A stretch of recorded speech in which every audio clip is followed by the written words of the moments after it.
Alors, la frise chronologique, c'est vraiment à l'histoire ce que la carte est à la géographie. C'est-à-dire qu'on en a besoin un petit peu tout le temps. C'est un document qui revient souvent, mais qui n'est pas évident. Pourquoi?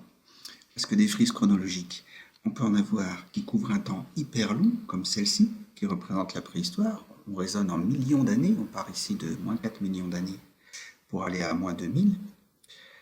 On peut en avoir sur un temps un petit peu plus court, par exemple celle-ci, qui est plutôt entre moins 3000 et puis pratiquement aujourd'hui, 2014.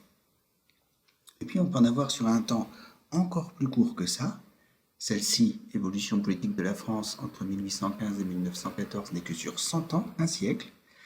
Ou encore plus court, par exemple, sur l'épidémie de Covid. Eh bien, vous voyez qu'ici, l'échelle, c'est pratiquement quelques mois pour faire des choses sur les vagues du Covid. Du coup, on est bien embêté sur les frises chronologiques parce que ce qui est le plus compliqué, c'est arriver à trouver une échelle. Alors en cours, le professeur vous donne l'échelle. Comment on peut faire sinon si on n'a pas l'échelle? Eh bien, on peut tout simplement se servir d'Internet. On va découvrir un site qui nous permet de construire une frise chronologique facilement, proprement, sans avoir à trop se poser de questions sur l'échelle. Rendez-vous sur un moteur de recherche. Voilà, c'est parti, je tape le nom du site, frise, chronos.fr. On me le propose ici, j'y vais. C'est la première adresse, je clique sur cette première adresse, et voici. Je ne vais pas lire toutes les explications ni toutes les frises qu'il y a, je vais aller sur l'onglet « Cliquer » pour commencer, et je vais vous expliquer comment ça va marcher. Un petit temps de réflexion pour l'ordinateur, et ça va être parti. Et nous, on va faire une frise justement qui correspond au chapitre 2 de l'histoire. On va commencer cette frise-là ensemble, qui est donc la frise sur la civilisation arabo-musulmane. Vous voyez que ce qu'il me propose par défaut, c'est une frise plutôt sur le XXe siècle, entre 1900 et 2000. C'est pas celle qui m'intéresse. Moi, je veux lui dire, la frise que je veux, c'est celle que j'ai faite dans mon cahier. Elle commençait, année du début, en 600. Et puis je clique dans le cadre pour la fin. Elle se terminait, la frise de mon cahier, en 1300. Et là, en bas, c'est pour valider. Je clique. Et vous voyez qu'il a complètement changé les choses. Mais j'arrive plus à voir, c'est trop serré. Le problème ici, c'est l'échelle qu'il a choisie.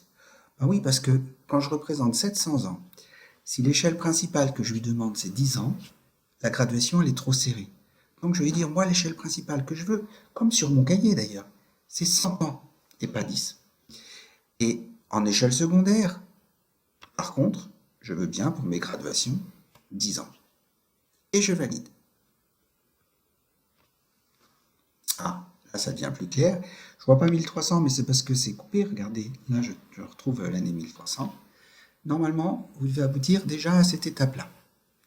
Après, ce que je peux me demander, c'est comment je fais pour placer sur cette frise des événements ou des périodes. J'ai deux choses différentes à connaître. Les événements, c'est le petit panneau numéro 11, un peu comme dans des calendriers, des choses comme ça.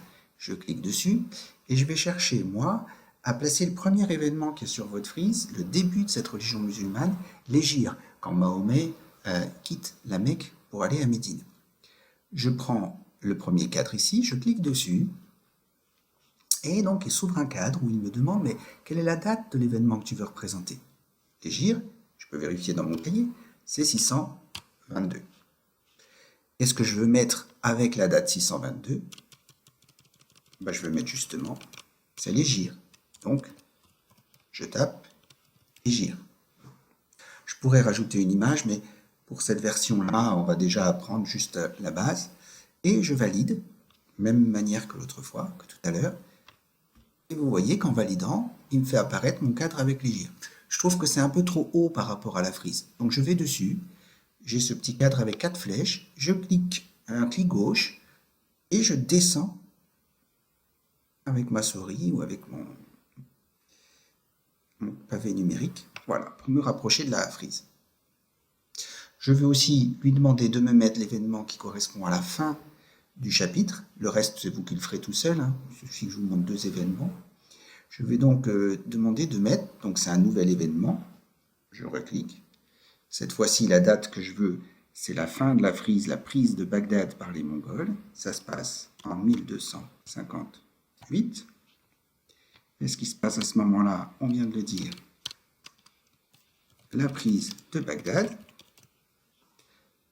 Je valide. Je vois rien, mais c'est parce qu'il faut que je glisse pour voir la fin de ma frise. On voit bien qu'il l'a mis. Je redescends pour me rapprocher. Et voilà. Qu'est-ce qu'il me manque maintenant? Il me manque à vous montrer comment on fait une période, quelque chose qui s'étend sur plus longtemps, qui a un point de départ, une année de départ, une année de fin. Pour faire cette période, vous verrez quand on fera la conquête, la carte des conquêtes musulmanes, que ces conquêtes se sont étalées entre 634 et 750. J'ai là, ça se voit pas très bien parce qu'ils l'ont fait en vert clair, une double flèche. Je clique dessus parce que j'ai 2 dates à mettre, c'est bien ça que je veux. Je vais choisir, tiens, créer une période en bande, parce qu'on peut mettre apparemment de la couleur, c'est plus visuel. Je clique. Et là, comme c'est une période, il me dit, mais c'est quoi la date de début de la période que tu voulais faire? Je vous l'ai dit tout à l'heure, le début des conquêtes, c'est 634. La fin des conquêtes, c'est 750. Je vais lui mettre, qu'est-ce qui se passe à ce moment-là? Ce sont des conquêtes musulmanes. Et je vais valider. Vous voyez que l'événement apparaît, encore une fois trop haut, c'est pas bien grave pour moi. Je le descends là où je le trouve le mieux, ça peut être un peu dans la frise comme ça peut être juste en dessous, comme ça me paraît le plus visuel. J'aimerais bien mettre un petit peu de couleur. Si je veux mettre des couleurs dans la barre, il suffit que j'aille ici, sur le petit A, d'ailleurs c'est marqué couleur de fond. J'y vais, je choisis ce que je veux comme couleur. Bon, on avait dit que la religion musulmane, c'est plutôt le vert qui symbolise cette couleur, donc je vais plutôt aller dans le vert. Je clique, et vous voyez, il met tout ça en vert. Moi, j'ai fini pour ce que je voulais vous montrer. Si vous avez d'autres événements à rajouter, parce qu'on verra d'autres choses dans le chapitre, vous les rajouterez. Ici, si c'est un événement, une année précise. Ici, si c'est une période, si on a 2 dates. Une fois que tout est fini, qu'est-ce que je fais? Je vais lui demander, avec ce petit symbole, de faire une image, de faire de ce que j'ai fait là une image. Je clique. Il m'a donc créé une image. Cette image, en faisant un clic droit, je vais lui demander de me l'enregistrer dans l'ordinateur. On va dire par exemple, tu vas me la mettre sur mon bureau. Tiens, ben dans cours, je vais la mettre tiens, là, une image PNG. Je vais l'appeler Freeze Islam. D'accord?